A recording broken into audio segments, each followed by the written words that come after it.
Hi guys, welcome back to my channel, Life as Maya, where we talk about all things life. We have people come on and share their life stories and their journeys. Today is a really special episode. Yes, it is. We have Miss Cherise on. Everybody welcome in. Hello. Yay. Today we're talking about something heavy.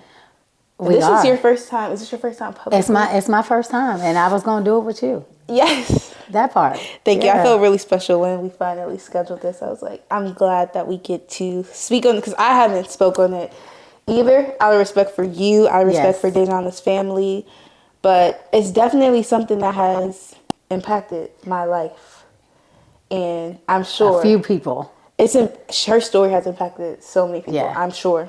Yeah. So. Even her story, but also Daiyjonna, like even just her life as a person. She has been such a good friend to so many.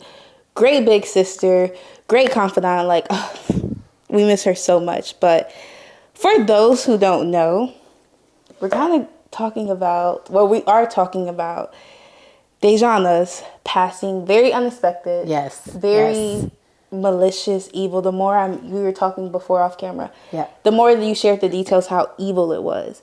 But before we get into that, I kind of just want to know a little bit about you. Okay. And who you were before a mother and then becoming, because Daiyjonna was your first child. She was my first baby. Your oldest baby. She was my first baby. So I was young. I was 19, I believe. 19? Yes, I was 19, about to turn 20, because I had her when I was 20. So I lived a different type of life. I grew up very different than most probably think.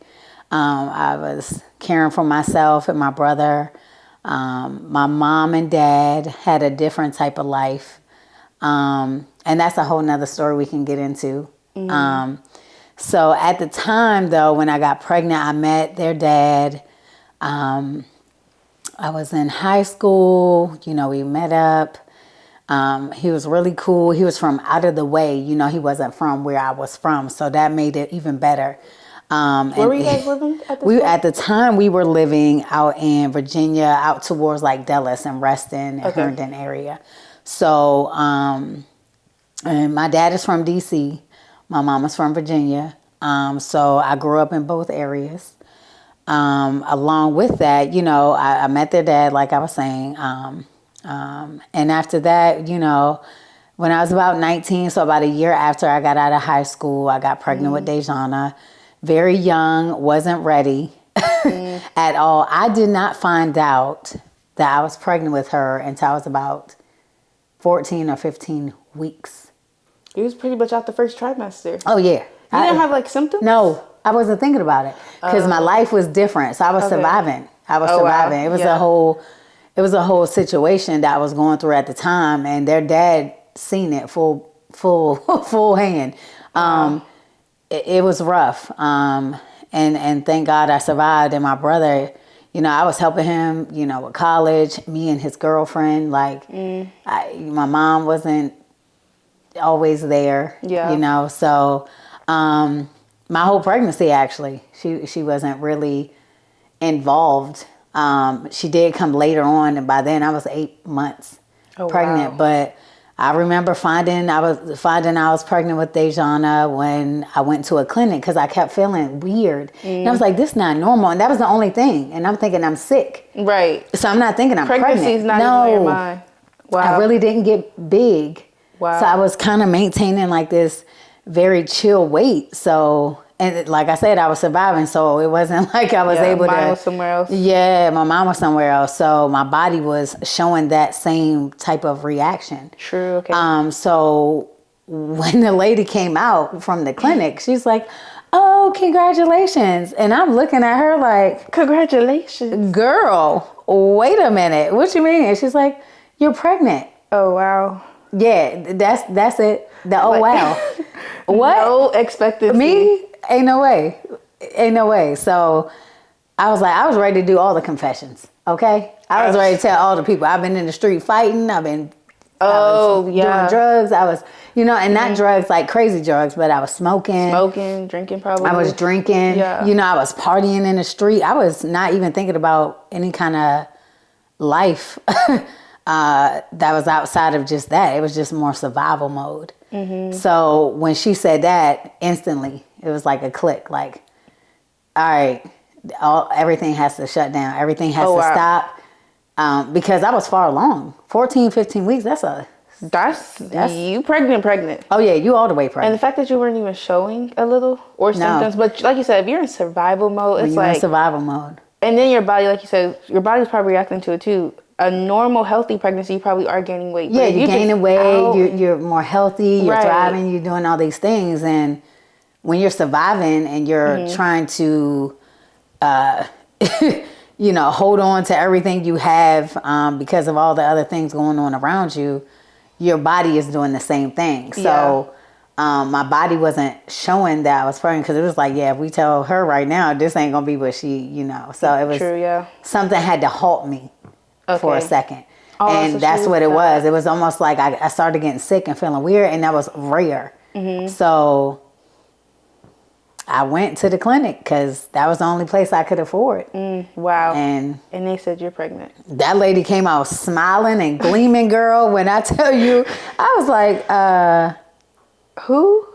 Ain't no way. And she's like, yeah, And I looked at her dad because he did go. He was there with you. He was there. Sean was there, and I looked at him like, this ain't. Yeah. It ain't no way. So immediately that day, I was like, okay, everything got to come to a halt. When me and him left, I was like, oh, it clicked for you. Yeah, so you were ready to be a mom. I was ready for a mom mode because I was taking care of my brother. I was taking care of myself. Never really thinking to be a parent. But my body and my mindset was already in mom mode anyway. Yeah. So it was like, this, in 15 weeks, it's kind of, I was, doing anything other than having the baby was not, that was the only option. That was the only option. Some people make other choices, and I get it. But definitely for myself, there was no other thing. I was like, this is something, somebody up here is looking out for me, and they gonna make me stop, shut down, and halt, and understand, life is different than what you just see right now. And she was the one. She was that for you. She was that. She was that. She was that for you. She was all of it. And so how would you describe like Daiyjonna growing up? So 20 when you have her, how was life for you guys then? It was rough at first. Really? We lived with my dad, and we were sleeping on the floor. She had a crib. I made sure she had that. Okay, that's nice. I was working. Immediately, I started working at a regular job. I'll say that. Okay. You're like, time to pick up something I can put on this W9. Yeah. So I worked at a regular job where you get regular paychecks. Life just did a whole 180. I got a job at the Embassy Suites actually, and my best friend Will, he was actually working across the street at a Homewood Suites, and I started working there early on. I was pregnant. I didn't even tell them because I wasn't really showing. So I started getting bigger, and they was like, "Oh, you're pregnant?" I was like, "Yeah." And see, at that point, people can't fire you. Yeah. Look. That's discrimination. You don't have a lawsuit. That part. Don't have no lawsuit. Right. So I worked. I saved my money. So like I said, I was sleeping on the floor, like padded blanket and pillow, that type of thing. Daiyjonna had a crib. And I just stayed with my dad for a couple of months. Me and her dad were all together. He would stay at my dad's house a couple of days. And then my dad was like, all right, you gotta go. Your dad? Oh yeah. He was like, you can be here, but you don't live here. This is my daughter and the baby. Like, you can come here. I'm not keeping you from them, but you ain't like... Oh, you can't stay here? Yeah, no. Okay. My dad was like, this still my daughter. And at that, I'm his youngest daughter. I was going to ask you when you were talking about being like the mom of your siblings. Yeah. Were you... So I'm in the middle. Youngest? Okay, you were the middle. I'm in the middle. So me and my sister have the same father, not the same mother. Got it. Okay. So I'm the youngest with them, and my dad was like, "Yeah, you can't stay here." So some months went by, probably about 8 months, and then he was like, "Hey, I spoke to my dad, Mr. Robert, God rest his soul, and he allowed me to stay there." And he had two parts to his house. So he had a front part and a back part. And the back part had a separate room and bathroom and all these things. So me, Daiyjonna, and Sean, we stayed there. And we stayed there until I was able to get on housing. Like I said, y'all, it was a different type of life for me then. And we moved for me. Yeah, we moved. We moved way out to the mountains in Shenandoah. Shenandoah. Look here, stop playing. Out in the mountains. That's from where the they give city, you housing? from the DC, from everything I knew. And to quiet in woods. To quiet in the woods. And this was just you, Sean, and Daiyjonna at this point. That's it. At this point. Wow. How many years were y'all there? We were there 5. I had my son there also. Okay. So I have a son. He's a grown up now too. My daughter would have been 25. Yeah. So yeah, we stayed there 5 years. You know, got our life together. I was able to work more. I went to school. I wanted to be a trauma nurse. So I started to get my life together and, you know, not smoking, not doing, you know, all the things that I was used to.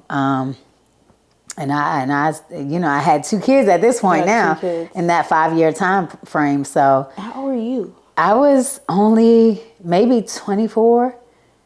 That's like me right maybe, now having 2 kids. Maybe 24 or 25.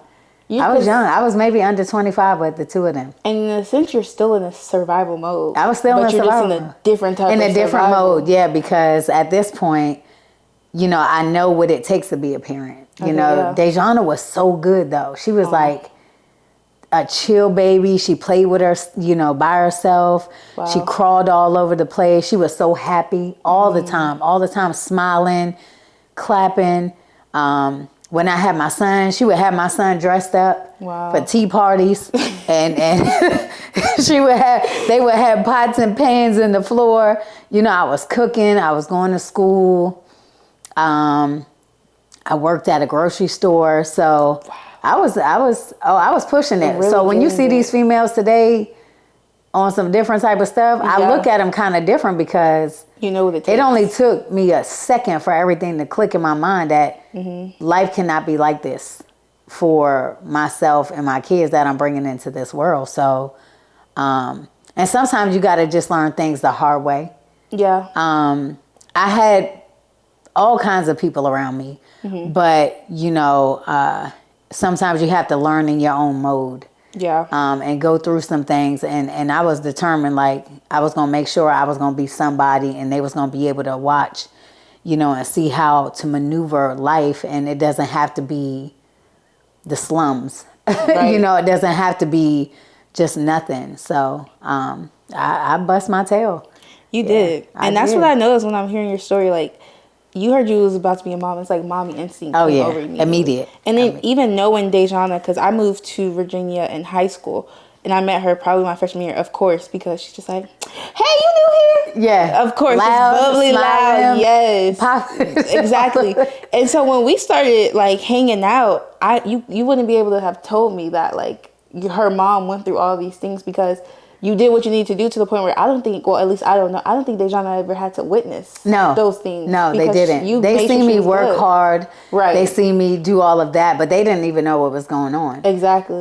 They had no clue. They were just living happy lives. They were just living happy lives. Like she lived. They didn't know. They don't know a lot of my story. I'm sure. They don't know, and it's not because I don't want to tell them. It's just because. When I feel that they're ready to learn something that I need to present to them for a lesson, then I will let you know. Yeah. Because I don't want to use my hardships and give it all to them at one time to make them be somebody. I need them to go through life and see all the good that I did, because when something comes and adversity comes or a struggle comes, then I can be like, hey, let me tell you, I've been there before. Yeah. Let me tell you how this can go. It could go a couple of different ways. And you have the choice. Yeah. And you got to choose wisely, especially if you got somebody watching you. Especially having kids. Having kids. Really got to live your life. Your life is no longer just for you. Oh, yes. It is for your children. No. Yeah. But yeah, like she just lived so happy. You wouldn't be like one of the reasons me and Daiyjonna got so close is when you guys moved across from where we were living. Yeah. We bonded on how like our parents are single mothers, but they gonna go get it and they gonna hustle, and we don't have to see the side. Like if we knew, like I knew sometimes my mom might have been struggling, but she really kept us safe from that often. And we'd have those conversations. Like, me and Daiyjonna were all the time like, I remember you guys moved into that apartment. She was so happy she was getting her own room again. Yeah. She was like, yeah, my mom gonna make it happen. One thing about it. Yeah, what I'm gonna do is make it happen. And she always said that. And I never even knew this much of your story. So it's so interesting hearing it. Yeah, yeah. Growing up, like, did you and Daiyjonna have like a close relationship with starting? We did, because she was my first and she was a girl. Yeah. Yeah, I was like, oh man, like she got a whole vibe. Like she has a whole vibe with her. And ever since she been a baby. And so that allowed us to be really close, because I was like, she's so fun and so bubbly and so easy. You know, she's not doing a whole lot of crying and screaming, making me be like, oh my God, what do I do next? You know, like you need somebody, like I need somebody. It wasn't that. Like I was like, okay, what you need? What are we doing next? And she was so chill. I could take her anywhere and she would be right up under me. So cute. She would find her nook and then just be there. Wow. So, and then as she got older, you know, we still had, I would talk to her like that, like, what's wrong? What do you need? You know, what's going on? You know, and those conversations just evolved as she got older. So she was so easy to talk to. We was, you know, I was kind of young. So, you know, I'm hip to the music and I'm dancing around and giggling and popping off, you know, and she had a little spicy attitude too. Of course. Yeah. She was so bubbly and so, smiley and happy, but don't test her though. She would definitely pop off, and she got that from her. Like I said, I was fighting and everything. I was. Oh my God, Daiyjonna. Speaking of fighting and Daiyjonna, I remember she's just so like who she is. Like I remember in high school, she didn't want to fight this girl, but this girl just wanted to fight her.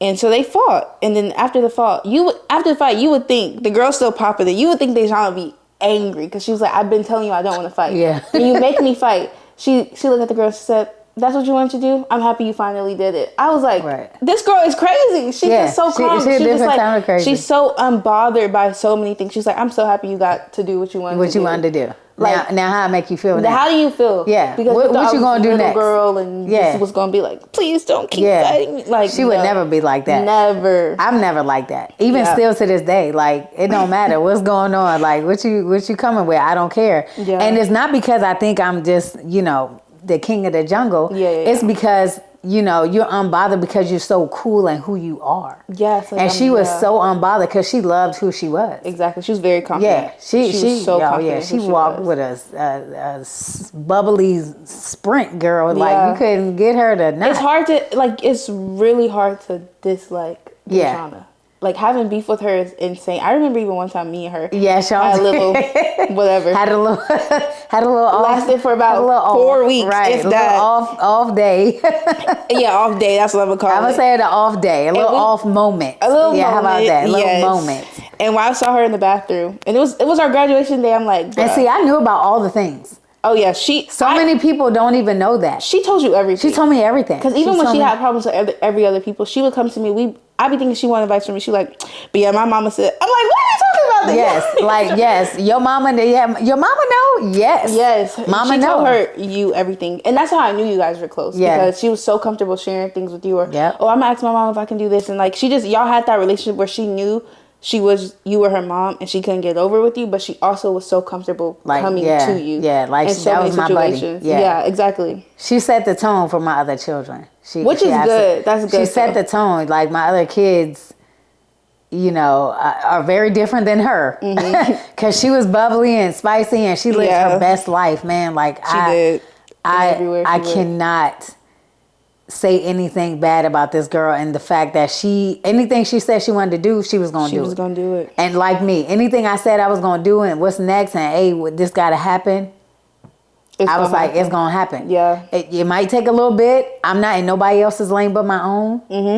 I'm going to do it because this what has to happen. And she was like that. She was just like that. I wouldn't even. In her own way. She had her own. Daiyjonna, Well, let me wrap up this story before y'all think, oh, y'all just fell out. No, we were good. Oh, yeah. We saw her. I saw her in the bathroom, and I was like, congratulations, Daiyjonna. And she didn't want to say nothing back to me. And I was like, you know, I love you. So I walked out. Then I'm taking pictures of my family, and she going to come up to me, tap me. My mom want a picture of us. No, you want a picture of us. And my mom saw Daiyjonna. She started screaming and grabbing her. I was like, well, if I was beefing with her, then I know whose side you was on. And yeah, and since then, we were back. It was back like we never left. Y'all came to my graduation party. Came to the graduation party. We would be at your house. Me and your mom were close. Yeah, and that was really like family. But I can't even imagine where Daiyjonna would be now, because in 2018, 2019, Daiyjonna had already started on this trend of like selling lashes and selling body creams and doing makeup. Now that's like a booming. But if she started then. Yeah, like, I still have the video and the pictures of you when she was doing my makeup. I could imagine where she would be at right now. She was already on, like, that wasn't popular back then. That thing said she was going to be famous. Yeah. And do like, some makeup. She was going to be the celebrities mom. And she could have been. Yeah. She would have been. Not even could have. She would have been. Absolutely. She was so good at Daiyjonna would come to school face beat. I'm like, where are we going? Yes. What are you doing? But that was just that. She was just that girl. And that fashion class or whatever y'all had. Oh, that was her. That was her favorite class. Oh, girl, stop playing. She loved that class. Yeah. And photography. Yes. I was about to say she loved it. That's how I know if Daiyjonna was here. We'd be doing videos. We probably would have our own podcast. Yeah. She did videos with the girl she went to college with. Oh yeah, she did. Yeah, they had and they had something like, "Is it bad?" They had already started doing that. They already had their own business. Daiyjonna had started early, like you said, doing face creams. That's what I'm saying. Eyelashes, makeup for people. My neighbors that have business jobs and work for the government, because you know where we live at. They would come over when they had to go to parties. Wow. For her to do makeup. Yeah, graduations, all that. So then when she went to college, you know, and she met Alyssa and Brittany, you know, they were, that just added to her shindig and her bubbliness and her little popping self. And they started Is It Bad? And she was already an entrepreneur. Too. Yeah. So they all had jobs. They all had the business. They all had all these things going on, and she still was about to get it. Yeah, and in college. I wasn't thinking about entrepreneurship in college. I was trying to get this degree. The fact that Daiyjonna was building a business, like, that was so like foreign to us, and that just shows like how her mind worked. She was always looking for the next thing. She was a hustler. She had passion, and her passion wasn't just gonna be lying in her room doing her friends' makeup. Like, no, she had huge dreams. Yeah, it was a next step to everything. It was a next step to everything. Speaking of her going to college, that being your first daughter, leaving your home, how was that experience? Oh, that was something. I was so excited because I didn't get to go to college. I did culinary school. I did all these different trading things. I had no idea you did culinary school. But I never went to college. I helped with my brother. And I never did. My sister went to college. Wow. I just never did. And I always wanted to. I was like, ooh, can you imagine me in college? Like, what? Stop playing. All right, let's go. Girl. Yes, I would have been it. Just like my daughter. But I didn't get a chance to go. And it was okay. You know, at some point in time, it did kind of, it kind of hurt my feelings. I'm like, dang, I'm the only one that didn't get to go. But it's not for everybody. So maybe it was a reason. So I made sure with the time that I would have went, I used it so that I could do something that I love to do, whether it was cooking, whether it was, helping people. And that's one thing I love to do is help people, being the trauma nurse, and I wanted to do anything, the EMT. It was like, that was all forefront. Yeah. And when Daiyjonna went to college, I was still a single parent. Her dad would chime in and all the things, and we're cool. But I sold my car. Wow. I sold my car. So she could go to college. Wow. Yeah, I rode my motorcycle, and I got rides from my coworkers. Wow. Shout out, y'all. Right, they're real. Yeah. No, it's real. I sold my car in the first year, between the grants and different things that you can get for first-time college students. We try to sign up for anything that we could get to help. The things that she did get, it was great. And side thing, when she wrote her essay for college, I did not find out until later that she wrote it about her hero. And it was you. And it was me. Wow. It was me. And she says that's it. In it, there's a lot of things she pinpoint, how she watched me, you know, hustle and stay up and work 2 jobs and go to school and do all this. But then she's always like, she would have done anything for us. Like, my mom is that one. Like, and she talks about how I sold my car to put her through her first year of college. That I did not know that. I sold my car. I rode my motorcycle and I got rides. I used to ride the train. Wow. And my coworkers used to pick me up. Just so your daughter could go to college. Just so she can go to college. She wanted to go. And you made it happen. And I made it happen. I was like, she gonna go because this thing gonna be somebody. She all over the place. She gonna be somebody because she was, you know, she was busy. She was busy. Yeah. She always had a next level and she always wanted to do all these things, and I was like, you got to go to college. I don't know what else you need to do in life. You gonna take us out the hood? Yeah, you got to go. So I did it, and I sold my car, and I was okay with it. Everybody was like, ain't no way. Like the winter time and the raining time around here is real. That just speaks to who you are as a mother. Like even from the beginning of you becoming a mom, something clicking, you taking motherhood serious, and then doing everything. And even before we go into the next topic, I just have to give you your accolades because you've been so strong. I cannot believe even through all that it's going through. You've seen it in a different level. Balloon release and even just before when Daiyjonna was here. That's like I said, that's something we would bond on because our parents tried so much to keep things away from us, but as a kid you feel it. Even in high school, when things aren't as they should be, you feel it. But we just always knew. There was a time we went to go take a what's that test you gotta take into, I think it was SAT. Yeah. And my mom dropped us off. And you picked us up. Yeah, we made it work. Y'all was making it work. Yeah, we made it work. We knew that. We would come over each other's house. If you was working, Daiyjonna I'm hungry, can I come over? I'm like, yep, Daiyjonna and Julie hungry, bring them over too. We were just going through life together, but we were so happy. And anything we never really needed for anything. Yeah. Our parents really made it. So I hope you know that she definitely saw that. I hope so. And I'm sure even Jayliana and Daiyjonna watching you go through just life now, I'm just sure they're like, who is this lady? What is she made of? People say that to me all the time. But do you feel it? Do you realize how strong you are? I don't. Wow. I don't. I don't. Really? I underestimate my own self, if that makes sense. I could see how that could be you just going through motions. I'm just going through motions. Everybody else is watching you how is and I'm like, okay, I know this need to be done. I don't know how I'm gonna do it. Lord have mercy, help me. Right. And then somehow I just do it. Just make it and happen. The people around me, especially anybody who's known me for 10 plus years, they're like, I don't know how in the world. Yeah. How do you do it? Yeah. And I don't ever see it. And they're always like, you're the strongest person I know that's in my circle, especially if it's somebody that's really close with me. And I'm like, I don't know. I just do it. I just do it.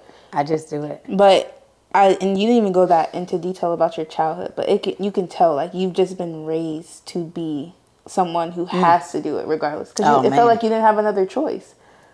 Your choice was to get it done. Yeah. And you took that into motherhood. And I've been asked to write a book. You should. Yeah. I think you should. Because I think when people see this video, they're going to be way more intrigued. Oh, yeah. Yeah. I have a friend. He used to be Daiyjonna's coach. And he has written 2 books already. And he has already asked me. 2 books. 2. That's an accomplishment. Yeah. Writing a whole book. But I'm sure you have a story to tell. Man. I have so many things.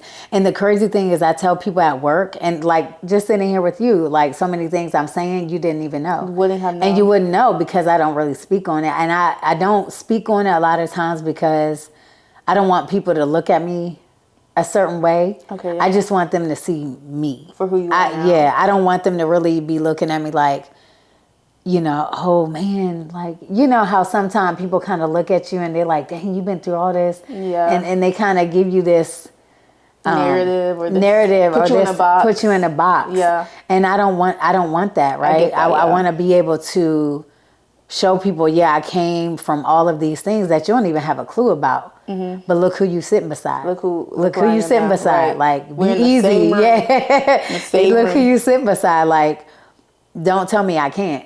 Because I already showed you I could. Oh man, what? Like, and the people at my job, they always say that at my work. I've been there for 15 years. I've been doing it for longer than that, but they always say to me, they're like, you know, when you say stuff like, I can't see that. And I'm like, okay. Yeah. And you know, I was like, if I ever tell my story, you're not going to understand who you were working beside for so long. Mm-hmm. And my family, like, they will throw in their 2 cents. They gonna be like, nah, Cherise, she been through, she been through it, and she always made it happen. And she raised those kids, you know, majority by myself. Like I said, their dad was around, and you know, he definitely chimed in. But all in all, they were with me through life. A mother's love. They say that, like, when a woman gets pregnant, like, the dad should be there, he should be there, but they always say, like, that's that woman's child. Yeah. That is her child. She's going to make it happen. You have a connection. I read that when you get pregnant, whether you carry out your pregnancy or something medically happens or any of that, you keep a part of your baby in DNA. Wow. Yeah. I don't know how much that is true. Yeah. I do work in the medical field, but I've read that definitely there is parts of your DNA and your babies that will always stay with you. I mean, it's such a...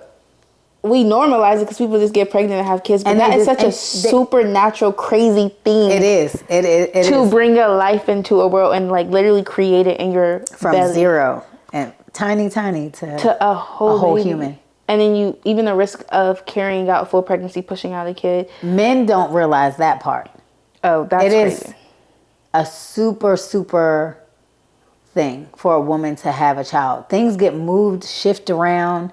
Yeah. You know, your body goes through a lot. They say it's the closest thing to death. Yeah. And they don't realize it. Yeah. And, you know, women have 4 and 5 and 6 kids and football teams of kids. I don't know. I don't even know how you got to 3. I be thinking, like, I don't know if I can make 2. I'm so scared of pregnancy. I want to be a mom. I'm so excited to be a mom one day. But pregnancy scares me. But it's so amazing. I bet. It's so amazing because going from like the way you are now to all these different stages. And feeling your baby. And feeling your baby. And feeling feet. And feeling hands. And you know what I mean? Like, and you feel flutters at first. And you're like, whoa, wait a minute. You kind of get, what is that? Yeah. And then you go from them, like, actually, sometimes you can actually see see hands, feet, and elbows and all the things. And like, wow, you're pregnant. But you connect with your kid once they're in your stomach. Different level. You connect with your baby, and every kid is different. Every pregnancy is different. I bet. I don't care what woman you are, or what country you're from. It's different. Yeah. And you have this bond immediately. I can't wait one day. I can't wait either, because I'll be like, Jesus. That's going to be so It's going to be so great. It's going to be good. I can't wait to see your mom. That's my girl right there. I can't wait. She not ready to be a grandma, but even her not wanting to be a grandma is because she just wants us to do so much better than what she did. Yeah, and she just wants us to experience the things because she became a mom. She turned 50 this year. I'm 25, so she had Shania when she was like 23. Yeah, so she became a mom young too. That is young. I could not like. Some people are still in school. Some people don't even know what they want to do with life or their next. At 23, that's young. Some people don't know and just think you got a whole person, a whole baby got to take care. I couldn't even imagine at 20. I'm thinking about who I was at 20, 23. Even now, I'm like, right. I think I will jump into it. Like, I've always loved kids. I've been nannied. I was taking care of Sarah, baby, when I had school the next day. That's what I'm saying. So I know I'll be a good mother, but yeah, it's a different type of bond. Yes. Well, speaking of how deep this bond runs, you've experienced something that, like, I don't even think mothers imagine. Because you like it's, in a sense, like it just, I hope this makes sense, but in a sense, we as children, we imagine having to experience our parents' death. Yes. Because they're older than you. And I feel like Correct. that's the order of things that's supposed to go. Correct. I don't think parents ever think, I have to go through this. Yeah. It's going to be the other way around. Especially with your first child. The one you changed for, the one you dropped off to college, make it happen. So the one that sets the pavement. Who set the pavement for the pavement, the bar, the everything. For all your other kids. Yeah. So let's just walk us through the day of Daiyjonna's passing. What were you doing that day? I can remember everything. Yeah, and it was something. I couldn't believe it. It was around holiday time. So it was around November. So yeah, we were close to Thanksgiving. 3 days before Thanksgiving? Close to Thanksgiving. I happened to be sitting on my bed. It was late. It was probably about 10 or 11 o'clock at night. I want to say probably closer to 11-ish, 11:30. And I was actually on my computer buying gifts. And I was sitting in there, and this particular website, I was on Pandora. Oh, wow. I was on Pandora, and guess who I was looking for a gift for? Daiyjonna. Wow. Daiyjonna just happened to be with her, I don't know if I want to call them friends, but at the time, she was with a group of friends that were in New York.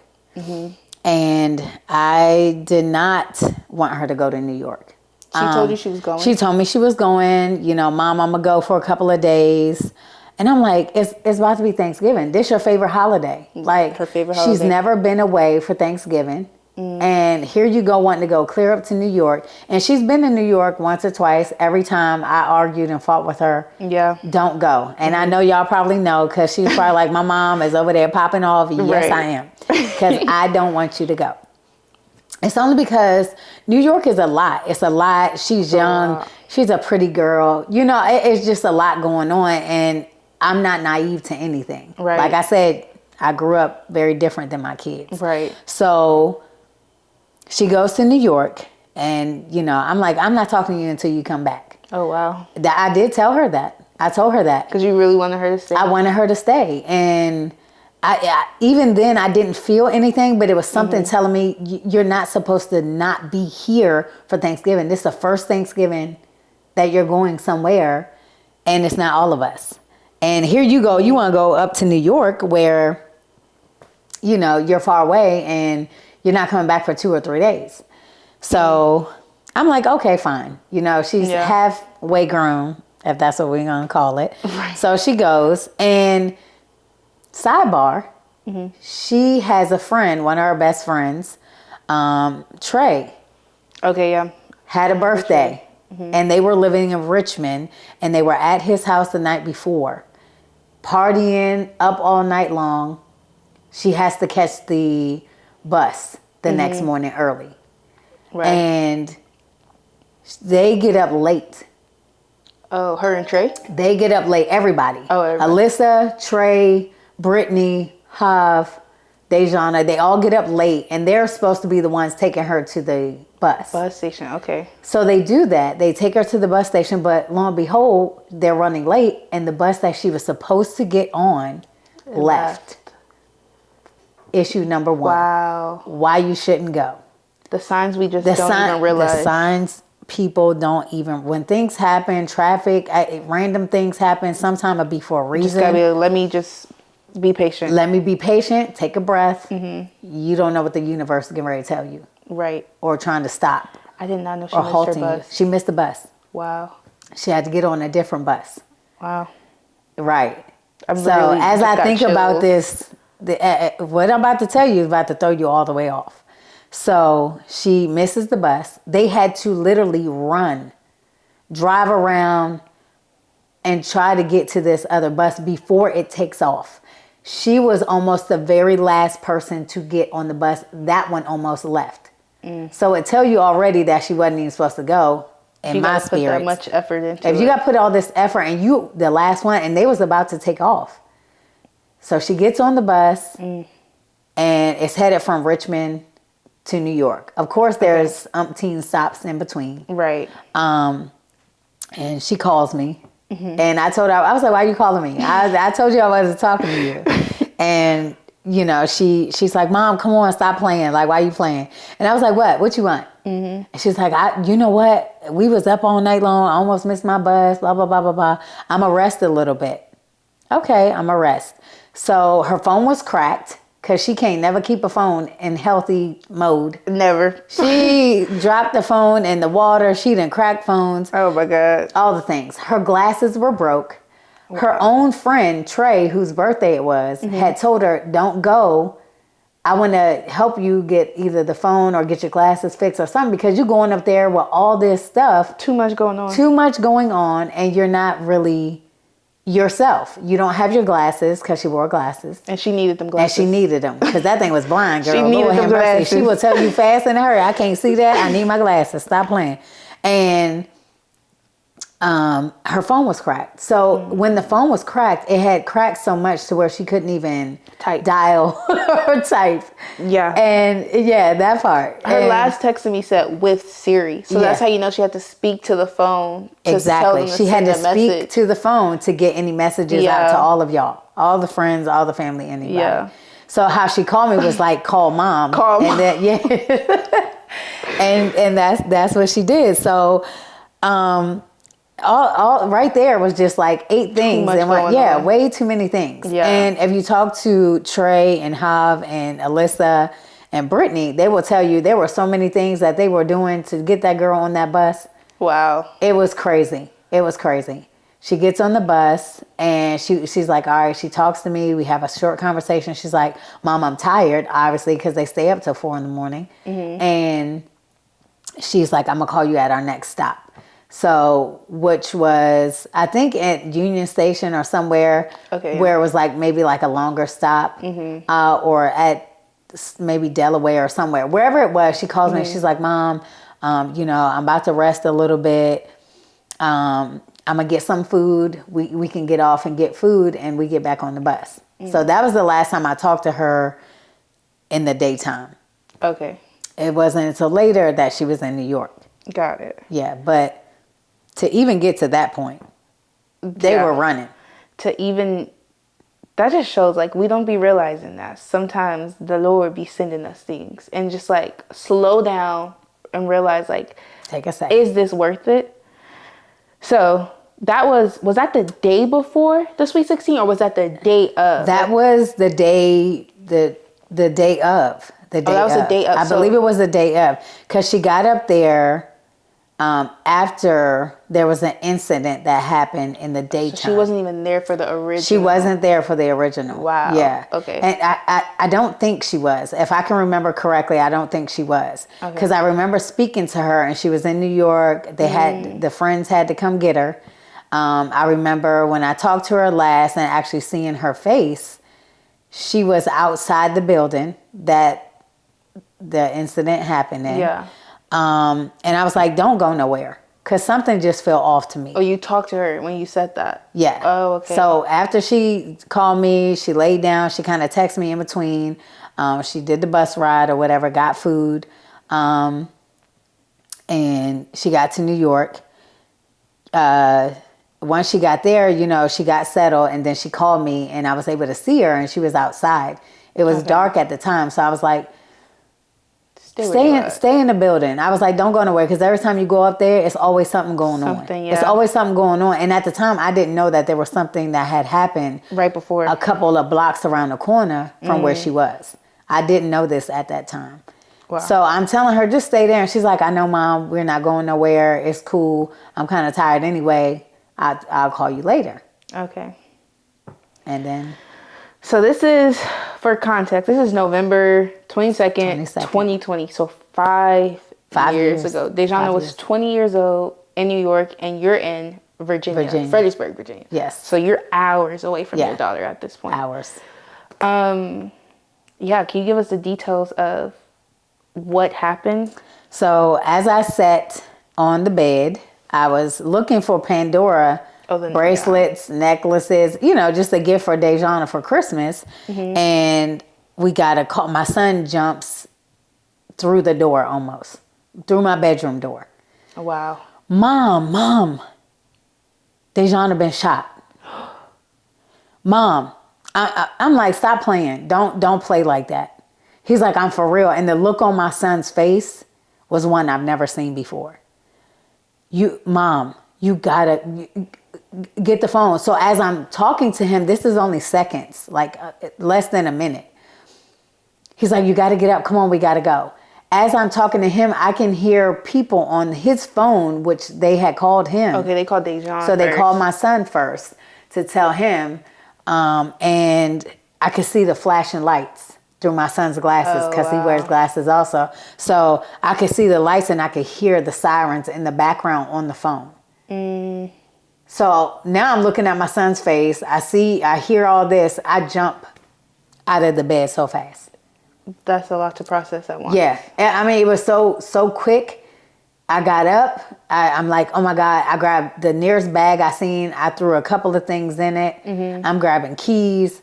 I called my best friend at the time, and I'm like, I need to bring Daiyjonna over there, which is my youngest daughter. At the time, she was only 8 or 9. Yeah, she was young. She was young. So, I'm saying, okay, can I bring her over? Daiyjonna just been shot. I don't know what's going on. I don't have a lot of detail. Can I bring her? She's like, yes. So now I'm waking up everybody.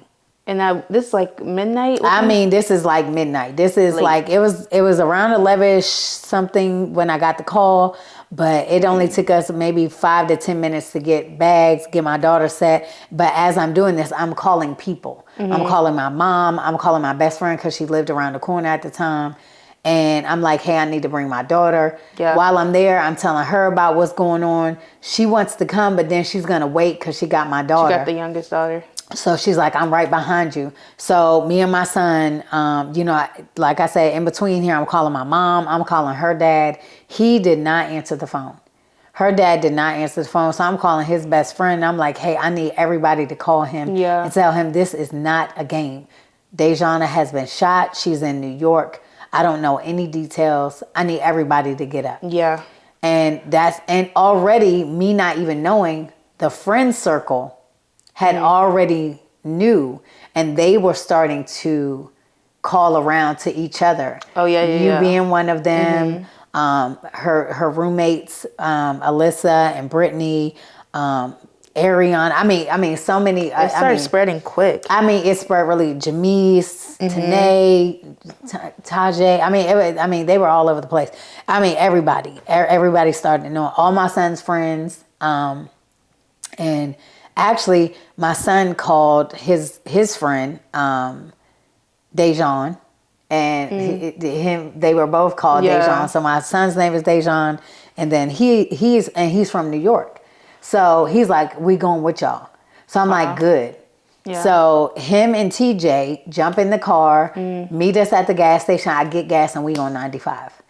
When I tell you the storm of a lifetime was here, it was like a tsunami rain.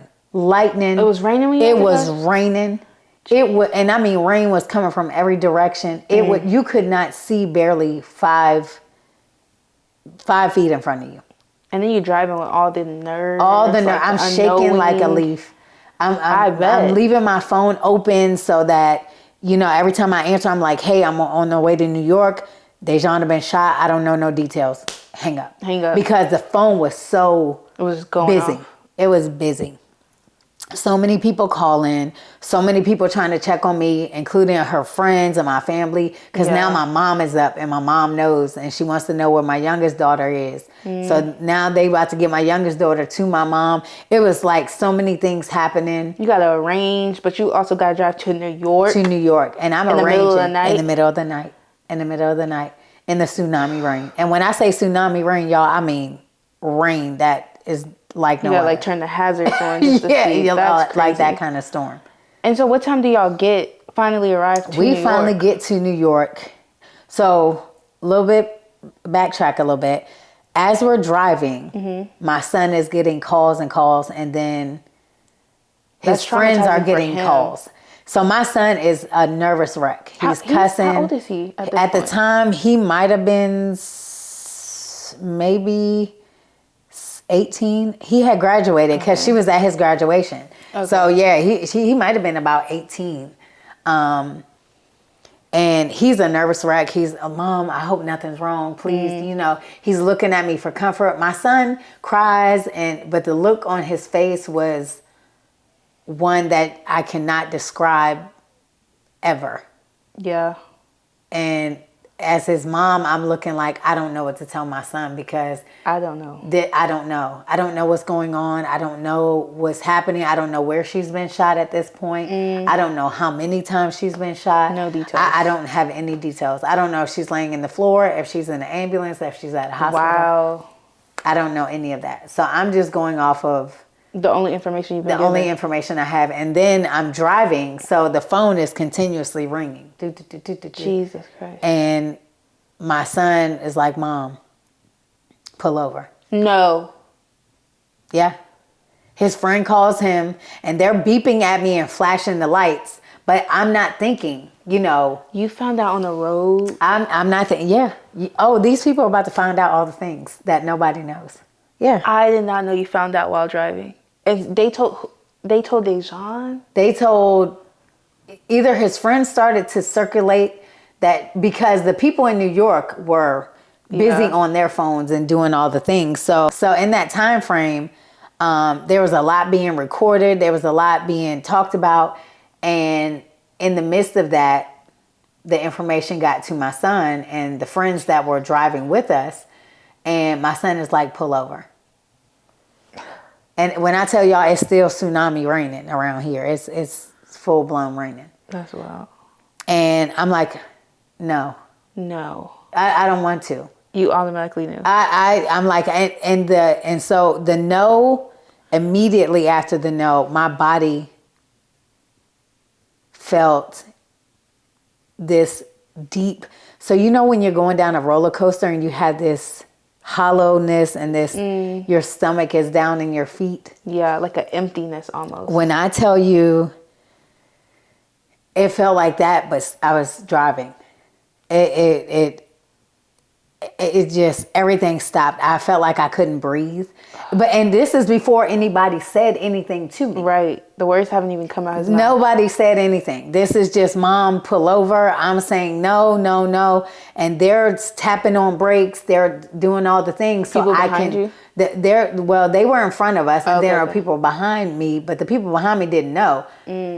It's because my son's friends were in front of us. They were slowing down and tapping so that I could stop, because now these three know and I don't. Wow. So they're in front of me and they're slowing down and hazards on and tapping and doing all the things. And finally I pull over. Now, mind you, we're in the middle of 95, somewhere dark. Yeah. All the dangerous. Things. Dangerous. All no one can see. Don't know if a car can see you. All of it. And I pull over. And I'm like, what? And I'm shaking. I have that feeling in my stomach. I can't breathe. And I start to, when I mean shaking, I mean trembling. I bet. And I've never felt that before. And I was like, what in the world is going on? Like, behind the driver's wheel too. Behind the driver. Yeah, I'm driving because my son is only 18. He barely knows how to drive. He definitely shouldn't be driving He definitely wasn't going to drive me to New York. In the tsunami, no. It's a lot going on. Yeah. And I get out the car now. It's raining, hair all over the place. And I'm like, what? And they're like, get out the car. We need you to come here. And my son gets out and he's like, Mom, they're saying that she didn't make it. No. And I just stand there. And I'm like, no. And I'm doing this kind of motion like, ain't no way. Like, no way. And they're like, Mom. And they all call me Mom. All y'all, everybody call me Mom, Mommy, whatever. And they're like, Mom, no. Like, we got to keep going. But they're saying that she didn't make it. That's so I'm just frozen. I have all these feelings. And then only not with that, but I feel like I have to, I feel like I got to go to the bathroom. I feel like I need to throw up. Like all this at one time. Your body just reacts that way. My body almost reacted like I was the one that has been shot. Right. Yeah. And well, it goes back to what you were saying about the DNA being this is in why I'm telling, this is crazy. Literally, it felt like I couldn't breathe. a part of you just. And when really I went. tell you what I'm saying, you're going to understand later why I'm saying this. And this is all before I knew anything. Yeah. I didn't know anything. So I'm shaking and I'm crying and I'm like this. And so I walk towards, I just want to walk. And I was walking in the street. Of the highway? So in the highway. And there's a car about to come. There's cars coming. Mm-hmm. But as I'm walking, I'm not paying attention. I'm just walking. Like, this cannot be. And I'm shaking and I'm ready to throw up. And so I'm kind of hunched over. Yeah. And I'm in the street. The car comes and they snatch me. Yeah. They move me away. They move me back to it. Like, no. And then I'm just crying. I get back in the car and I'm like, I got to use the bathroom. And we wanted to stop and didn't. It was that kind of emotion all at one time. And these are the details, like, I was so curious about. Yeah. Like, as a mother, first of all, what? Yeah. Finding, I didn't know if you were by her bedside. No. You got to say goodbye. No. You found out on the road. I found out on the road. You and Daiyjonna. That is so me and my son. Traumatizing. Yeah. And then it's like your body genuinely felt it. It felt it. The way you're describing it reacted. When I think about the time that I was told and the time that they pronounced her, it was very similar to the same time. Now, exactly. I don't know where to go from there, because that is so traumatizing. Just the scenery, the feelings, like, and you're hours away, like hours away. Some people even are, we talked about how many people we've lost in high school. Their parents were in distance to them, so they could get to them. They could say their goodbyes. Yeah. Like, but you have to still now get on the road. Did you stop at all? I didn't. So you still drove to New York immediately after that? I drove. And New York is like 5 hours. My son he cried the whole time. He cried the whole time. He cried himself to sleep. To drive, knowing that you had one kid that possibly didn't make it, and I didn't know if it was true or not. Okay. And then have my son crying and sitting beside me the whole way, and still having to drive hours away. And I'm the mother of all this. And you don't know how people look at you and say, you're so strong. And I drove all the way. So do you go straight to the hospital? I go straight to the hospital. And I found out the hospital through Facebook, because as I was driving, I was texting, and I'm going to get back to that too.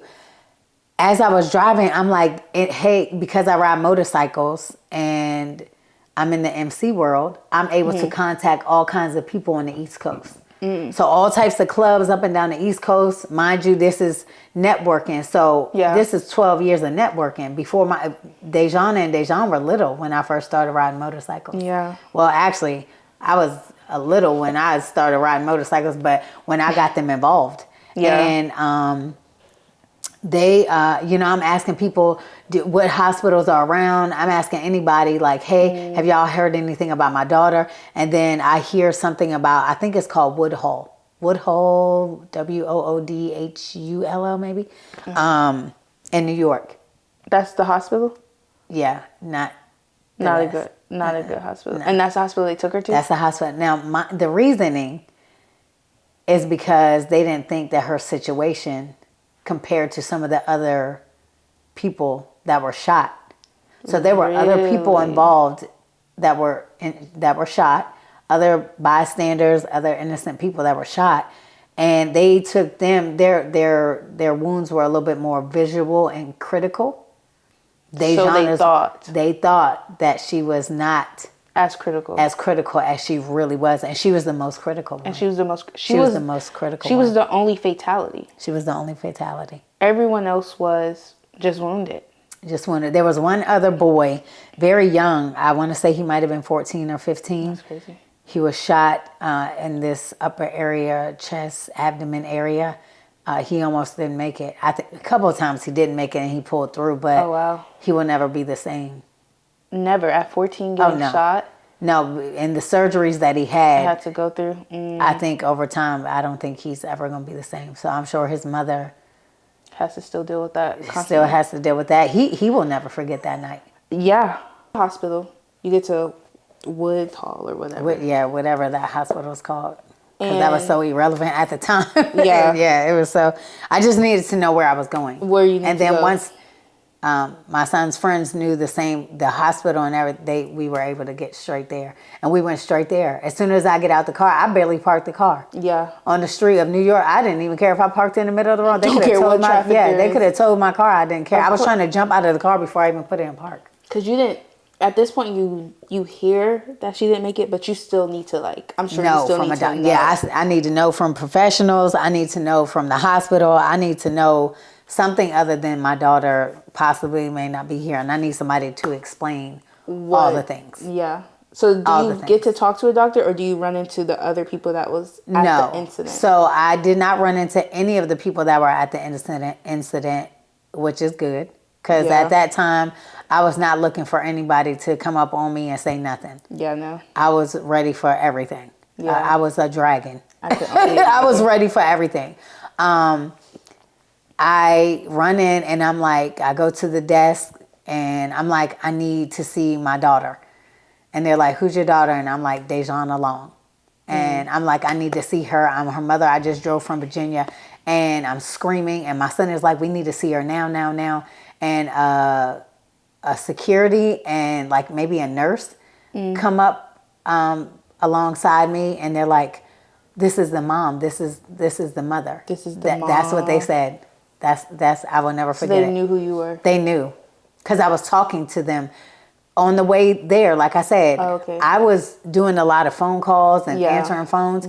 Once I knew what hospital she was at, I did call. Okay. And I was like, this is the mother. They did not believe I was her mother at first. Because I was so far away, and because there was somebody in New York that was saying that they were her family parent, and they wasn't. For what was the purpose of that? So they can get in and see her. Because by Daiyjonna being a grown-up, because she's 20, she's an adult. Yeah. So for them to get back there, you have to be a related family. Yes, that is correct. So that is the falsified information that was given. That could possibly have made it more difficult for you to get there. It did made it difficult. It made it difficult for me to get information. It made it difficult for me to prove that I was her mom. All the things. Oh, yeah. It made it difficult. So once they're like, this is her mom. And once they actually knew, like, no, this is it. This is her actual mom. Yeah. Do you get to see her at this point? Like, is she still in a room? I did not get to see her. No. I didn't see my daughter until she had already passed. And I had already came back to Virginia, and I was getting her body flown from New York to Virginia to be prepped to be buried. And for a funeral. Did you think you even wanted to see her when I did. You did? Absolutely. Because remember, I wanted to be a trauma nurse. So by me growing up different, like I said, we ain't go all the way into all the things, but I've seen a lot. Yeah. So I wanted to see her. I feel like you would need, in a sense, that visual to make it real. Like, to make it real. Everything else. Yeah, because I was hearing so many... There was so much information coming at me. There was so much information being told to me and my son. I needed to know facts. Right. Not from hearsay. I needed to know facts. And while I was there, I was going to get the facts. Exactly, yeah. And they took me, once I got there, and that security guard and the nurse or whoever this person was, that lady, they took me and was like, we need you to go in this room. And they was like, sit right here. And I was like, I don't want to go in no rooms. Yeah. No, I don't want to go in no rooms. Oh, because you knew what that meant. I don't want to go in no rooms. I was like, no. Because already in the back of my head, I'm remembering that she might not have made it. Yeah. Now I'm here and they're telling me, go to the room. Yeah. We need you to sit here, ma'am. Somebody's going to come out. We need you to sit. And then they took me one place and they had my son somewhere else. Wow. So they, because my son and his friends, they were like, they were they were very hyped up, upset, emotional. Y'all not giving us the quick enough answers. Right. Yeah. It was that. So they was like, Mom, we need you to come in here. We're going to have somebody come to you. Okay. So they're separating us thinking, this will help. That did not help because my son was not having it, y'all. He was like... He quiet until he ain't. Yes. Yeah. He was like, I need my mom. I don't know where my sister is. y'all not separating us. Why Absolutely did they not. even think that was a good method at the I point? don't know. New York does things very different than Virginia. In New York. Yeah, between Virginia, DC, and Maryland, because I grew up in this area, they definitely do things different. It's really different. Oh, yeah. That's not what you need at that point. Do you realize we just drove 5 hours? We've been sitting. We've been sitting. Our mind been making up all these scenarios. Like, hello. Yeah. So who was it the doctor or a detective who was able to finally give you those answers? So we were in the room. They brought my son to me because he was going crazy. That's good. He was like, I'm not separating from my mom. I don't know what my sister is. You know, y'all not giving us all this. Y'all not telling us nothing. Yeah. So we're my mama. Yeah. I want her right now. Right. Even his friends was like, y'all not taking, where's she at? Yeah. We don't trust it. We don't trust y'all. We don't trust nothing because we didn't know what was going on at the time. So they brought him to me. He calmed down. And from there, they was like, we're going to sit you in this conference room. There's going to be a doctor that's going to come in and talk to you. And we probably was in there maybe 30, 45 minutes. We was in there a while. Before somebody came to you? Look here, I can't make this up. Maybe it was at least 30 minutes, if not slightly longer. To me, it felt like an eternity. I bet it felt so It felt like it was days. You've already been on the road for so long. Y'all know I'm on the way. Especially if you said you've been calling them. Y'all know I'm on the way. But then again, I guess somebody else claiming. They probably already delivered the news. Because of laws, they have that same thing. Yeah. And it's a hospital. They can only give me but so much information. Yeah. So,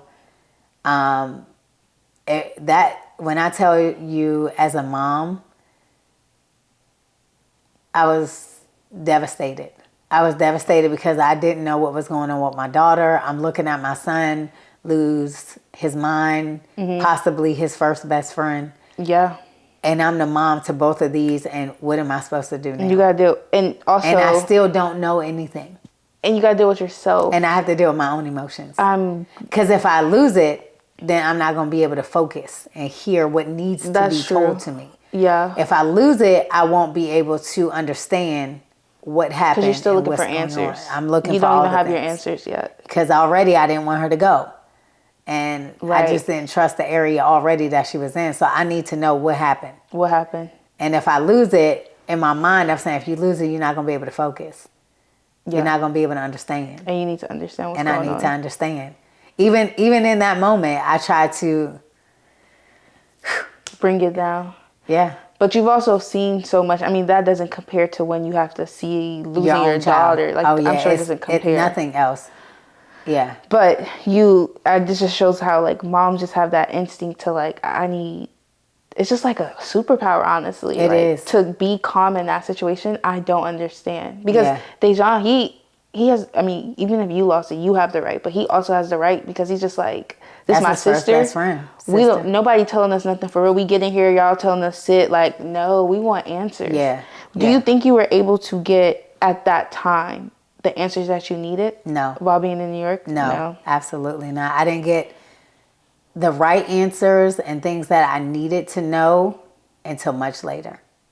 I mean, yeah, because you said the court case just ended this November, and we're in 2025. We're in 2025. And I found out so many things in between that time frame that happened, and all the details of how the mass shooting, because it was a mass shooting. Yeah. It was in a neighborhood. Mm-hmm. It was gang related, and they were looking for rivalry people or people that they didn't like. Yeah. At this event, at this party that my daughter had went to, and she doesn't even know what's going on. She's coming up there thinking it's a celebration. Here. I'm just here. Yeah. And lo and behold, it's a whole lot of other street stuff going on. She didn't even realize. Not at all. Mind you, it's at a Sweet 16, so these are kids we're dealing with. They're children making just reckless mistakes. And I mean reckless mistakes with guns, and they're shooting random people, shooting all around, and they wanted to. The shooters and the people who planned to do what they wanted to do. It was conversations made and had before they went into this building and started shooting all these people. Oh, they randomly. Wanted to like find whoever they were looking for, but in the midst of finding whoever they were looking for, they was just like, we just gonna shoot up everybody because we gonna leave a message. Oh, that was what you discovered in court. And they just was like, this and is what they we did doing. just that. They did it. So when you finally do get the news that Daiyjonna has passed and like it's real true, to you, right? Do you find yourself, I guess, in that year, I don't know if it's just the same for you now, but do you find yourself blaming anyone in the aftermath of it? The crazy thing is, I a lot of times I blame myself. Why? Because I'm her mom. Well, I'm her mom. I told her don't go. Mm-hmm. There was something that it was just telling me, it's your first Thanksgiving. Why are you going? Don't go. So I blame myself because I feel like I should have fought more with her. Maybe she wouldn't have gone. Yeah. But we know Daiyjonna. I'm like, you could have fought more. Remember when I said when she want to do stuff, she has her mind set. Mm-hmm. Because it's easy. Anybody in the situation could easily blame themselves. I could have did this. Like if your mom tells you, hey, don't get those shoes. You know, one day you're going to be walking outside and you're going to bust your ankle. And you're going to be like, that's rare. Like, that can happen to anybody. Right. Like, I'm not actually thinking it's happening. Yeah. It's going to happen. Yeah. And then to not even be able to be here to be like, wow, this is why my mom... And then just carry that lesson for the rest of your life to now know. Like, she didn't even get that chance because she didn't even get the chance. Yeah. So recklessly took her life. Someone who had, like, the least amount to do with what was going on. Everything going on. Visiting from Virginia, didn't know the rivalry at a Sweet 16, wasn't even in the party at the time of the shooting. She was outside of it. She was outside of the party. She just happened to be sitting on the stairway. And I will put links to the articles and stuff like that, but you guys will realize, like, the men, like you even told me earlier, that they locked the front doors. They locked the doors. So that no one could come in, but also the people that they were recklessly shooting at could not go out. Nope. Like, they were so malicious. They was determined. Whoever they were looking for, they was determined. And still, I don't know that part. I was going to say, who were they even looking for? They don't say who they were looking for. It's just they were a rivalry gang. And there was an incident earlier that happened in the daytime where there was a shooting around the corner a couple blocks from where she was. Mm-hmm. And somebody got shot. One of them young kids got shot, but not wounded enough to kill him, but hurt his leg or shot him in the leg. And of course, the gang was like, we going to retaliate. We have to retaliate. Then they got wind that there was going to be a celebration, a party that night, which so happened my daughter to be at. And all these other innocent people. So the individuals, because it was 3 of them? It was 4. It was 4. It was 4 shooters? It was 4 shooters. Wow. There were 4 shooters. One was on the outside of the door to make sure nobody came in the building. Okay. One sat at the door inside so that no one could come out of the building. And the other 2 went up the steps and started shooting anybody who was there. Anybody that was in the way. And there is a video that you can see where there's a girl, a young lady, and she comes down the stairs with a little one, maybe 1-2 years old. They allow her, by the grace of God, that girl is probably still saying, thank you, Lord. That they she read, they allowed her to go out, and that was it. And when I tell you they let her out, and he turned back and locked the door. Yes, he does. And then there's kids sitting at the end of the stairwell, and they're like trying to go out, and then you could see one of the shooters holding a gun beside him. And when they realize, you can see in the moment of terror when they realize, he got a gun. Right. After that, that's when everything started. They didn't let the kids go out that were there? No, that were sitting there, no. Jeez. And these kids were probably between the ages of 13, maybe to 16, if not. Oh, so there was a few of them. There was a few of them on that stairwell, and they get trampled over and stomped on and shot at and everything. Wow. Yeah. So the individuals who did this, have all 4 of them been convicted? So 2 of them, yes. 2 of them, okay. 2 of them. Still just... I don't know. Out. And so you went to court. You saw these 2 guys. I've been through all the things. I was going to fight for my daughter. Because she came... Especially in New York. Blindsided. She came to New York blindsided. She didn't even know what she was walking into. She didn't even know what she was walking into. and to have conversations about don't go nowhere, and she really did. She didn't go anywhere. It came to her and all the others that were involved. There were 8 people, I believe, that were shot altogether, 7 or 8. And they all got wounded from gunshots, but my daughter was the only one that did not make it. And how many times was she shot? My daughter was shot 5 times. Wow. And was that the most out of all the other victims? Out of all the other victims, my daughter was shot 5 times. She tried to get up and run. She was on the stairwell from the 2nd to the 3rd floor. And she got, once, of course, she heard the commotion because, like I said, as soon as they started coming up the steps and shooting at people, there was commotion and people started running all over the place. She tried to get up and run. And by the time she got up to run away, they had already made it to the 3rd floor and started shooting. Wow. And this was all revealed in court? It was, yeah. And it's on the articles. If you Google her name, and there's some videos, and there are other details and other things that were revealed in court, but I'll just keep that court because it's a lot. I'm sure. Yeah, it's a lot. It's a lot. How has, so now, because you really didn't get full closure because all 4 aren't convicted. No. But the 2 that have been seeing them in court, do you feel like they had any real remorse or regret for what they had done? I don't. I don't. Because I was at the court every day, and when you're sitting in eyes view of these people, you can see their demeanor just like anybody else, just like us sitting here now. Yeah. And the younger one out of the 2 that was caught, he's just a baby. He just looks like a follower to me. They were young. They were young even at the time of the shooting. They were only like 14, between 14 and 16 or 17. I don't know. That's wild. They were very young. And the first one, he just seems like a follower to me.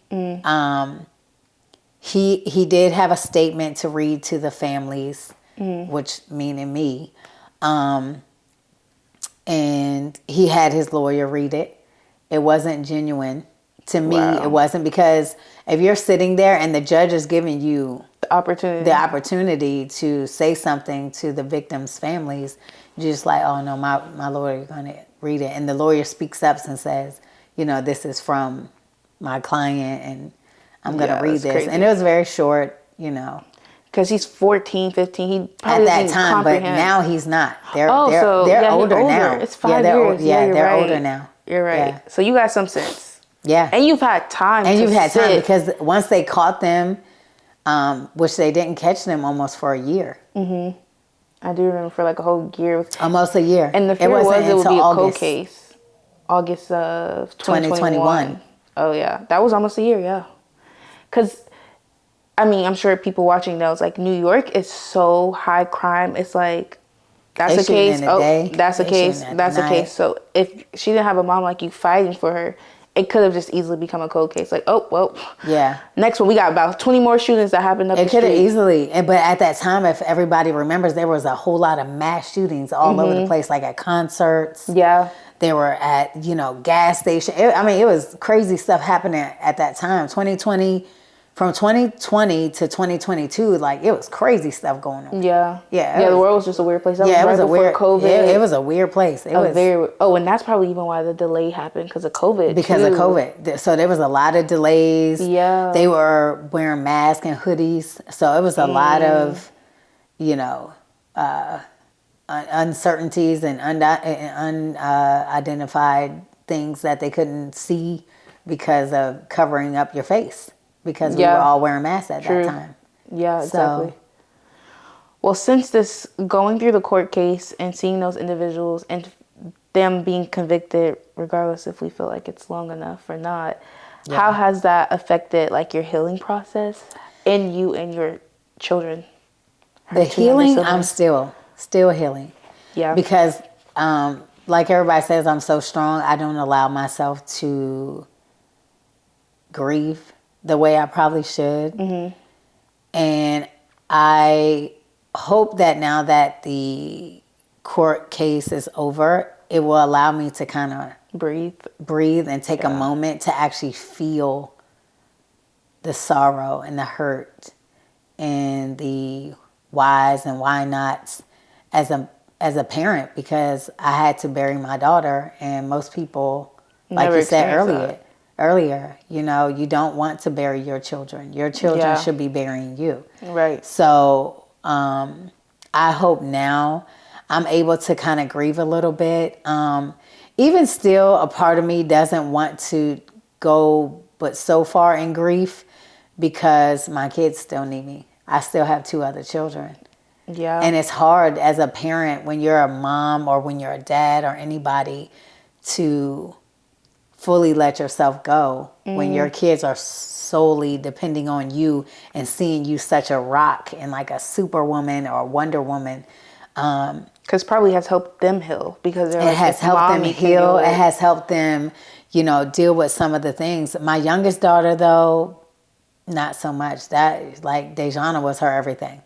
Yeah, like your big sister. If you're a younger girl, you watch your big sister. You take after her. And they were so close, as you know. She was close. Around. Yeah, Daiyjonna loved her big sister. Daiyjonna was like... Daiyjonna would bring Daiyjonna around. Yeah, like, she would bring her. One of she was like, look, my sister coming with me. Y'all don't want y'all siblings with y'all?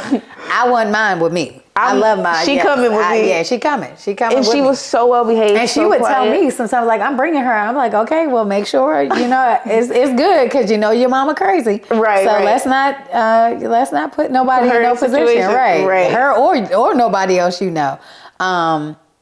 But she's dealt with it the hardest right now. Because she doesn't know how to verbalize. Yeah. She doesn't know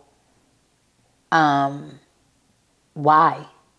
And that's a big thing. Why did it have to happen to us, Mom? Why my sister? Why did they do this? Why did the people she went with, why they're not her and she is? Why? Like, her whys is so deep. That why is so small, but it's so deep. It carries so much. And as a parent, when you hear your kid ask you all these, why, Mom, and why, it hurts.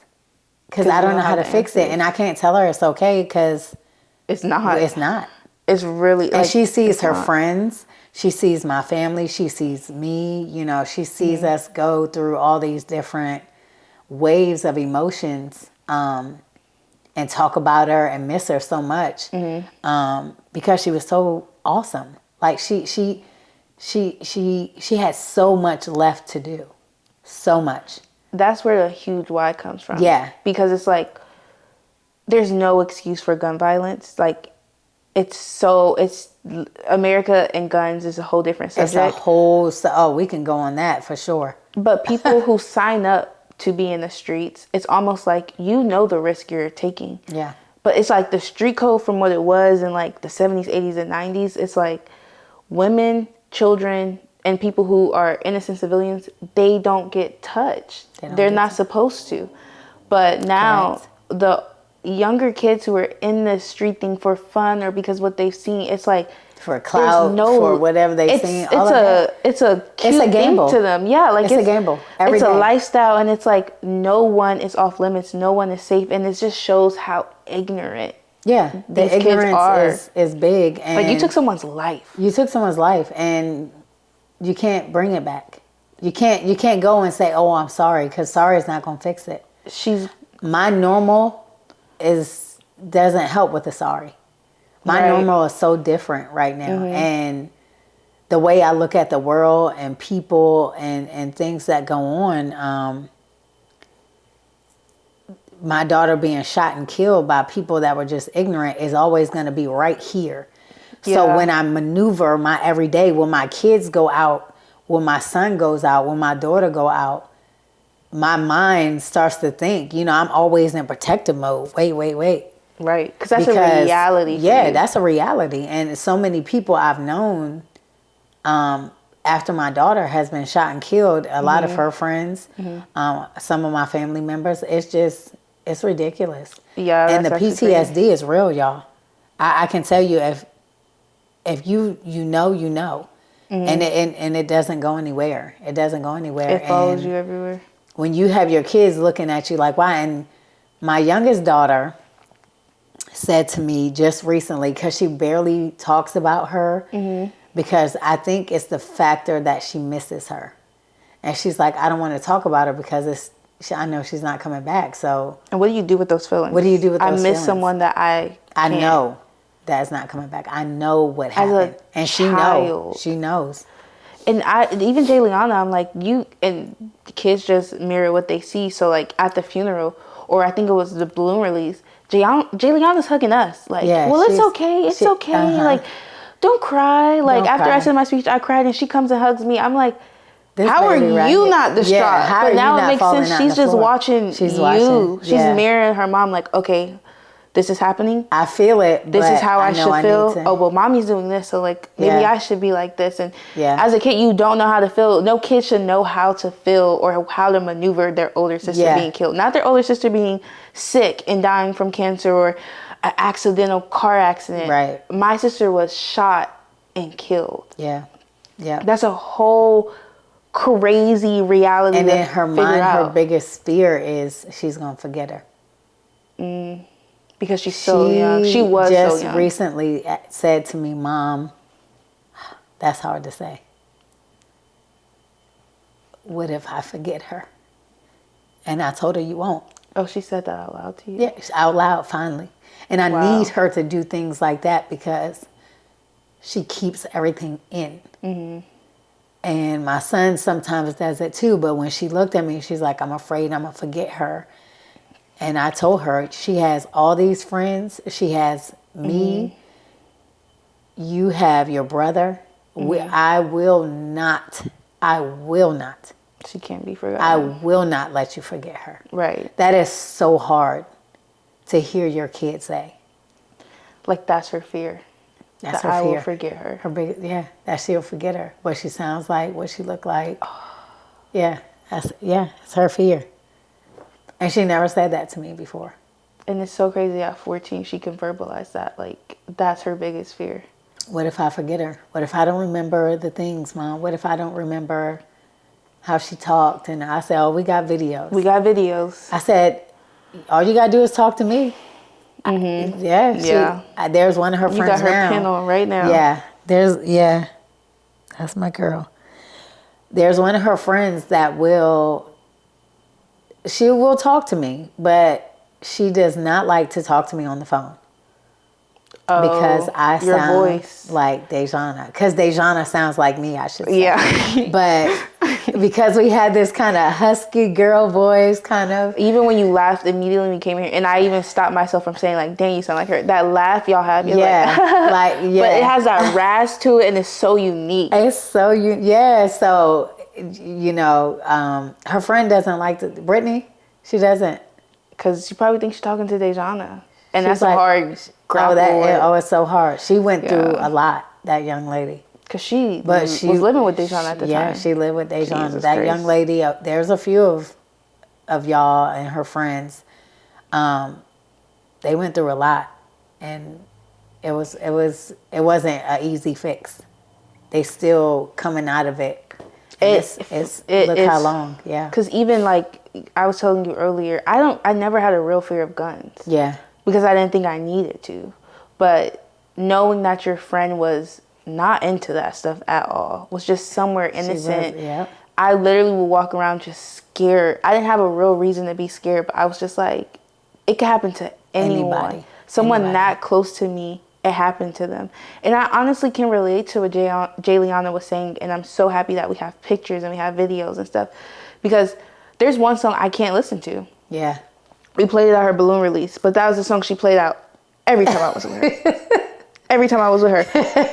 And Shania, my older sister, we were with her. She's like, oh, we're going to think about this. She tried to put the song on. Her and Mimi. I was like, I can't listen to this song. Yeah, I can't listen to it. There's just one of those songs that's just like, that was her song. She played it. And that thing sang and danced. Oh my goodness. That thing loves singing, girl. You better. She loved that song. Between singing and dancing, you would catch her outside doing that for no reason. I'm like, why are you in here just dancing and prancing all over the place? I literally, oh my God, this is probably something I shouldn't share. You have to. You have to. Y'all, I'm renewed from this, but when our parents was working, she was in the basement with me, and we didn't really like smoking with just anybody. We really wanted to just be comfortable, be ourselves, laugh, and giggle. Yeah.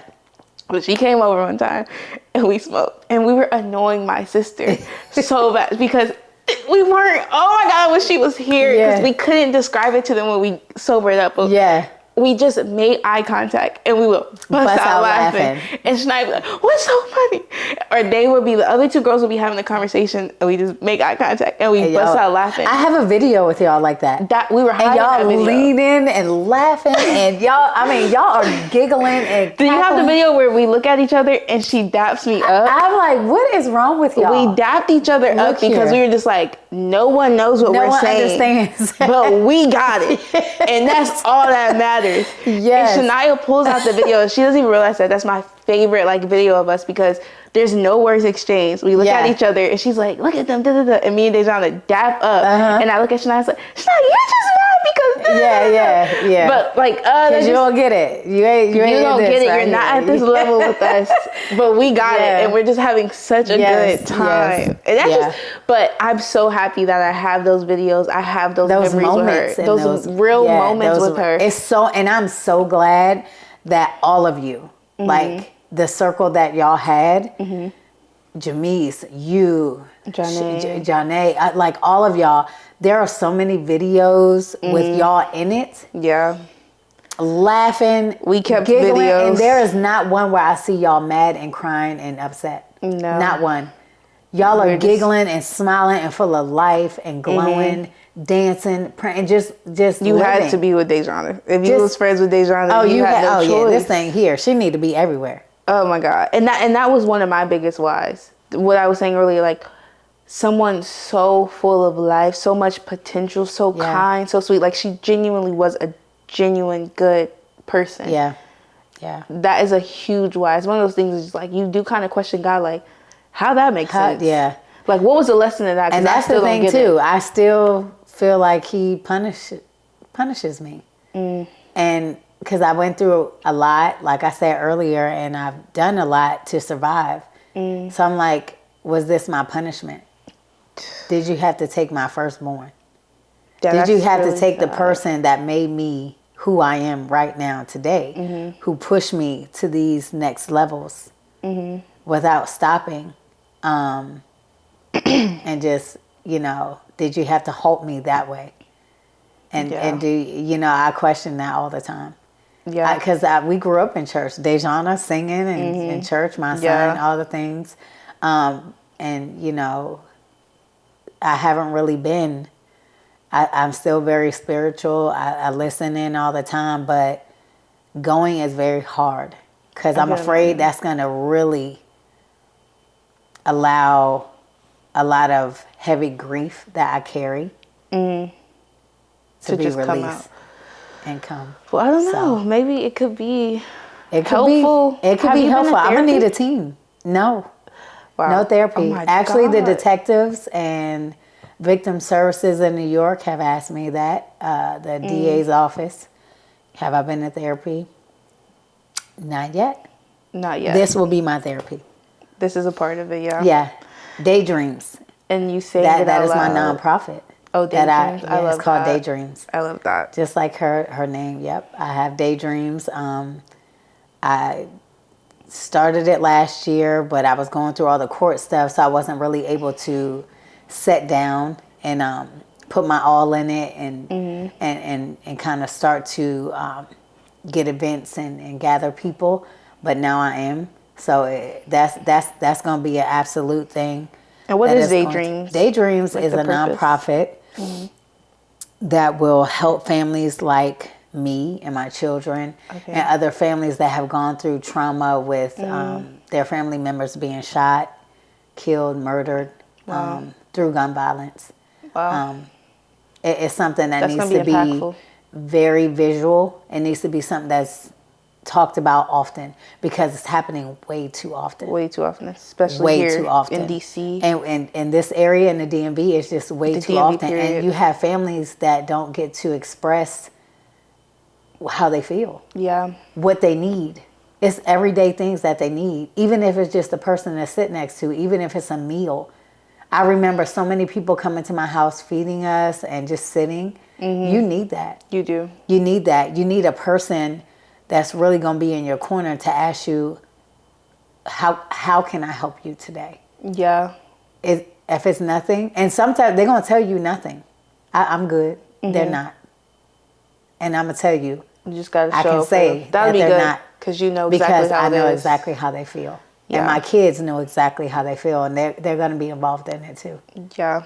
I can't wait until it gets to a point where I'll be on the radio and talking to other people and going to events. This is the start of the tour right here. This is the start right here. Come on, y'all. I'm excited. I'm excited. We'll put all the information for Daydreams in the bio. I would love to be involved. Oh, you are absolutely going to be involved. Please. You are absolutely going to be involved. Because, I love doing outreach already. Alyssa, I have some therapists that I know. That'll be good. That are going to be involved in the sessions and coming to some of the events.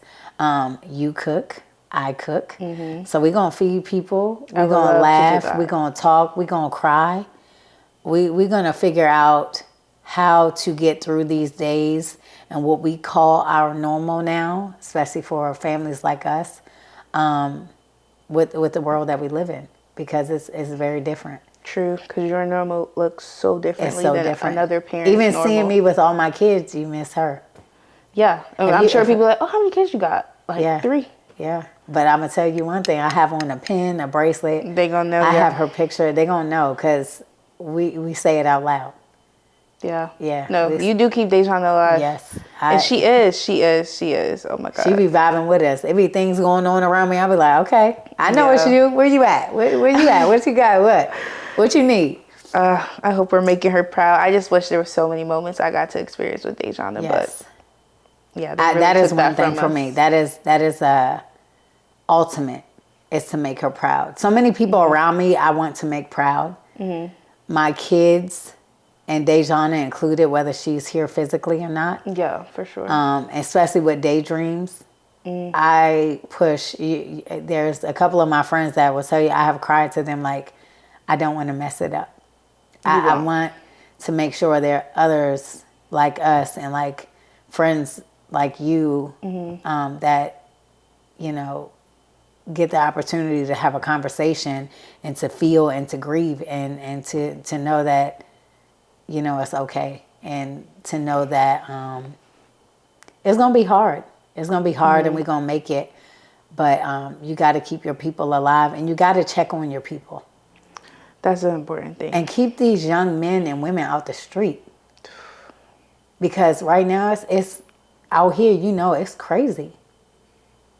New York just ain't the only place. Sure ain't. So this was heavy. I'm so proud of myself for not getting through it. Yeah. I mean, getting through it without crying. There was some points I was choking. I was like, let me read another question to distract myself. Because I didn't choke up. I knew I was. No, but you have the right to. Yeah, you can, but I just know I would lose it. Like, I start crying and it's just like, all right, the conversation's over. We can't even talk no more. No more talking. But what would be your biggest piece of advice you could leave the viewers with that is dealing with grief in any form? But I guess for any parent who's clicking on to this, who's watching, who's dealing with the grief of their own child as well. I would say allow yourself to feel it. Allow yourself to understand everything that has happened around you. Allow yourself to feel the anger, the sorrow. Yeah. The whys, the why nots. You have to allow yourself to feel it for you to move on to the next level. Because if you suppress it, sometimes that's not good. And depression is real. Yeah. Depression is real. Isolation is real. You will take yourself from the world that you know, and it will change you. Yeah. So take what you feel and be able to understand all the emotions. You have to understand the emotions, because if you don't allow yourself that moment, especially as a parent, you're going to be fighting a battle within yourself that will never be won.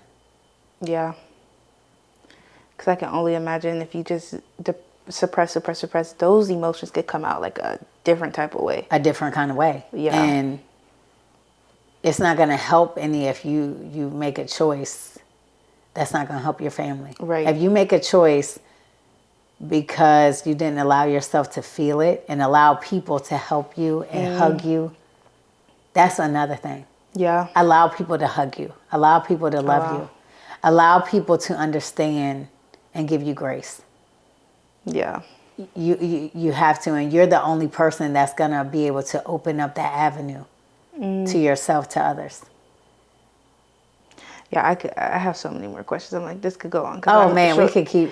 Even we need a part 2. We might have to do a part 2 because I'm just like, even the people you had to face and allow to hug you and allow to speak at the funeral, like, yeah, whew, I'm sure that's a whole nother battle. That's a whole nother level. Yeah, whole nother level. We probably will do a part 2, and then I'm just gonna see if I can convince Daiyjonna to come on. Yeah, we'll see. Oh what yeah, he my has, son. Yeah, you gotta. Yeah, I'm only like, wow. I didn't know how like it affected. Of course, I know it affected him, but I didn't know how involved he was in the beginning. Oh, he was of involved. It. He was super involved. Like, he was the one who told you. I didn't know he was by my side. That's why. Almost the whole time. And I just know he was going crazy on them hospital staff. They didn't know what storm was reaching him. He quiet, but look here, we ain't gonna go. Play. He a little, and you know, we make sure that's my road dog. Like I make sure that he's protected. He makes sure I'm protected. You know, we just make sure that, you know, we keep our focus and our head on the swivel, because this world is a little crazy. It's a little crazy. And it's so easy. It's not easy, but like that's like truly you guys' reality. You can hear somebody tell a story. Your parents could be like, I grew up and I witnessed this, and so I'm trying to prevent this. But y'all have the reality that like this happened to someone who lived in our home. Right. Yeah. Right. Here. So like, this is not me telling you what could happen. I'm telling you what happened to me. Real facts. Yeah. That's rough. Yeah. Well, thank you for coming on and sharing a little piece of your story. I'm even more intrigued about you. So we're going to have to do this again. I'm sure you guys are going to enjoy this video. Yes. But daydreams, all the details will be in the description box. And please leave a like, comment, and subscribe if you enjoyed this conversation. See you guys in the next video. Bye. Bye.